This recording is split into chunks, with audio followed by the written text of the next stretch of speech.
السلام علیکم دوستو، جوگی ٹی وی میں خوش آمدید۔ ٹھگوں کی بستی کا قصہ ایک پرانا اور دلچسپ کہانی ہے جو ہمیں مکر اور فریب کی دنیا کو حقیقتوں سے آگاہ کرتا ہے۔ یہ کہانی ایک ایسی بستی کی ہے جہاں ٹھگ یعنی مکار اور دھوکے باز لوگ اپنی چالاکی سے لوگوں کو لٹانے کا کام کرتے تھے۔ بستی کا نام تھا ڈھونگی پور اور یہاں کے لوگ اپنے مکار اور دھوکہ باز طرز زندگی کے لیے مشہور تھے۔ ٹھگوں کی یہ بستی ایک دور دراز علاقے میں واقع تھی جہاں کی مٹی میں ہی چالاکی اور دھوکہ دہی کی خوشبو بکھیری ہوئی تھی۔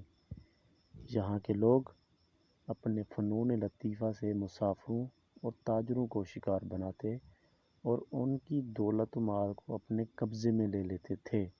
ڈھونگی پور میں ٹھگوں کی اپنی ایک محفل تھی جہاں ہر ایک ٹھگ دوسرے ٹھگوں کے ساتھ اپنے نئے طریقے اور چالاکیوں پر بات چیت کرتا تھا۔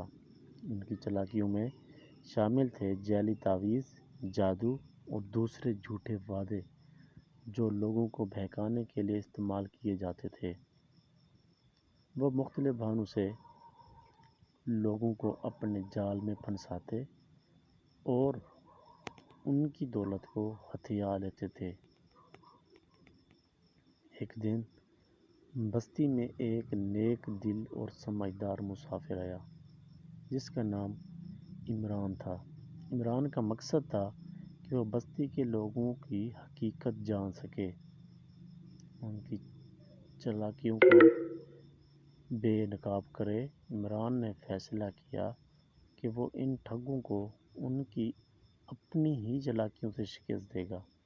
عمران نے بستی میں آتے ہی اپنی سادگی اور خلوص کے ساتھ ساتھ لوگوں کا اعتماد حاصل کرنا شروع کر دیا۔ اس نے ٹھگوں کو یہ باور کرایا کہ وہ ایک بہت بڑا تاجر ہے جو اپنے مال و دولت کو صرف ایک مخصوص شخص کو دکھانا چاہتا ہے۔ عمران نے ایک جعلی مال و دولت کی نمائش تیار کی اور ٹھگوں کو اس میں مشغول کر دیا۔ ٹھگوں نے عمران کی چالاکی کو محسوس نہیں کیا اور اس کے جال میں پھنس گئے۔ وہ عمران کی جعلی دولت پر ہاتھ صاف کرنے کے لیے مختلف چالاکیوں کا استعمال کرنے لگے۔ عمران نے اپنے منصوبے کے تحت ٹھگوں کی چالاکیوں کو اپنی چالاکیوں سے شکست دی اور ایک ایک کر کے ان کے تمام راز افشا کر دیے۔ عمران نے ٹھگوں کو ایک بڑے اجتماع میں بے نقاب کیا اور لوگوں کو حقیقت بتائی کہ کیسے وہ ٹھگ ان کی دولت کو دھوکہ دہی سے ہتھیا لیتے ہیں۔ اس کے بعد عمران نے بستی کے لوگوں کو چالاکیوں دھوکہ دہی سے بچنے کے لیے نصیحت کی اور بستی کو اس دھوکہ دہی سے نجات دلانے میں مدد فراہم کی۔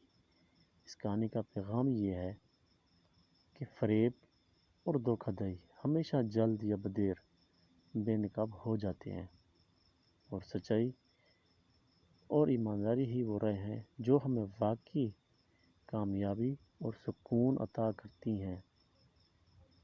کوئی بھی چالاکی اور دھوکہ دہی دیر پا نہیں ہوتی اور آخر